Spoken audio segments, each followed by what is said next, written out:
In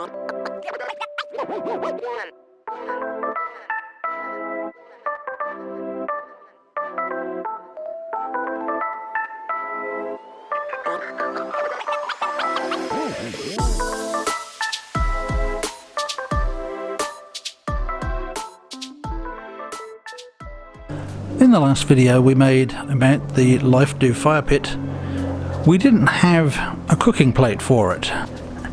At the moment there's not one available specifically built for the unit, so what we did was to go looking for one on the internet, and we found this one on eBay. It isn't 100% the right size, but it's about 99% I reckon, so it sits on there pretty solidly. It has a grill section and it has a barbecuing flat plate section.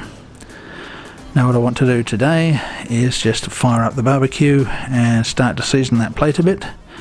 It's double-sided, and as you can see on one side of the plate it has a section where the oil will be retained, and on the other side the oil will just flow down through the grill section. So for most applications I would imagine you would want to keep the oil in place on the top of the tray, so that's the side we're going to start to season today. And another item we've got for it, we just picked this up at an op shop, just a flat little tray that we'll use as an ash collector. And I want to fire it up on this table. This is a wood table with a plastic top. We want to find out whether it's safe to use on a surface like this. Because of the design with the slot at the bottom of the barbecue and the fact that the firelighters are put at the bottom, or even if you've got rolled up newspaper or kindling or whatever you're going to use to help light it, that makes the unit very, very easy to light. All I had to do to get it going was to run the lighter along the bottom, and it took off very, very easily. Now you'll note that I used firelighters to get this one going. I wouldn't normally be using those if we're cooking, but this is just for seasoning the plate and getting everything settled in the first time we're using it. But unfortunately the firelighters tend to stink, and you can see a bit of black smoke coming off it at the moment. I am surprised that without any other ventilation it works as well as it does, but perhaps what's happening with that is that air is actually being drawn up. As the heat rises from the coals, I suspect the air is being drawn up from underneath through that slot, and maybe that's what gives it its ventilation.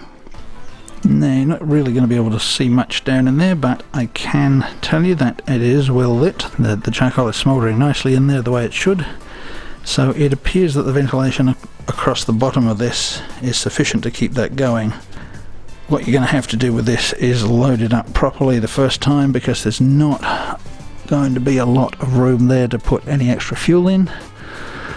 But with charcoal that's not a major problem, because it does burn for a long time. So we're going to let that plate season in, and we've got a couple of old frostbitten sausages down here. Once that has had a chance to settle down, we've wiped it down with oil a few times, chuck the snaggers on and do our first little tiny cook just to see how it goes.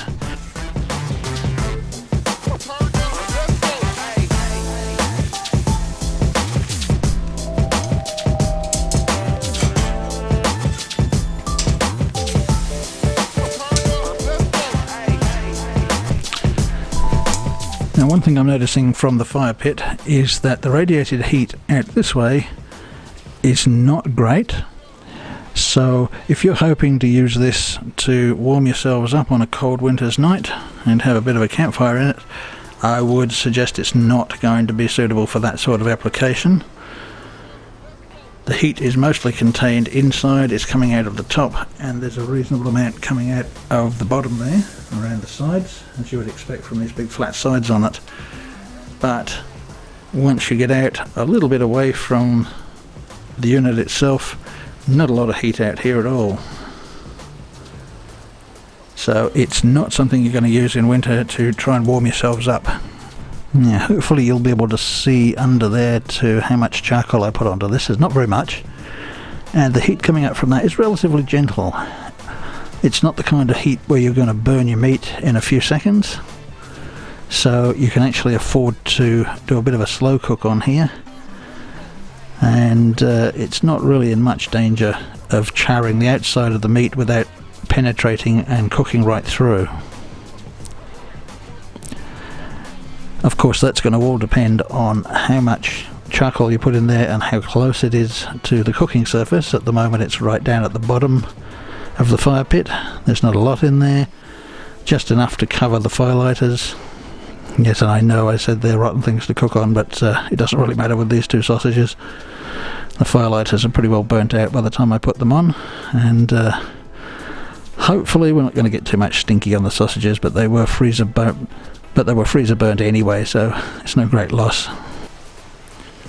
Now you can see from the sausages themselves, they're free of the scorch marks that you usually see on two sides of a sausage when you're cooking them on a barbecue. That's almost always brought about by the fact that the fire is too hot and they begin to burn before they actually cook. These ones are actually cooking quite nicely. There is a very overall heat coming up from under there, and they're not scorching, so that's a pretty good thing. The one main modification I'd like to see is some way of holding the ashtray up higher. At the moment you either get an ashtray that fits just inside the legs as we have, or get one that goes outside and the legs can sit on it. But if you get one that sits inside the legs and you can hold that ashtray up off the ground or off whatever surface you're cooking on, I think that would make the unit a lot more useful. What I am going to do with that is put a couple of bolts in and use those to support the ashtray.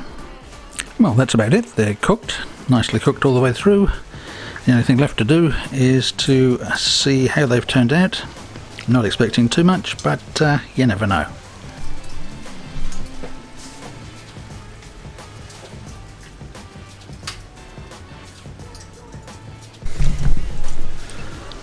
Well, much to my surprise, they turned out okay in the end. The way I finally came up with insulating this on top of the table so that it can more or less be used there is to put a couple of pizza plates underneath, and these are the plates you cook pizzas on in an oven, and they seem to be pretty good at insulating the table from the heat. I don't know if it's something I would use when we're out and about camping, but it's a possibility, I guess, because we do occasionally make pizzas when we're out in the bush. Thanks for watching, and hope to see you back here again soon. Cheers.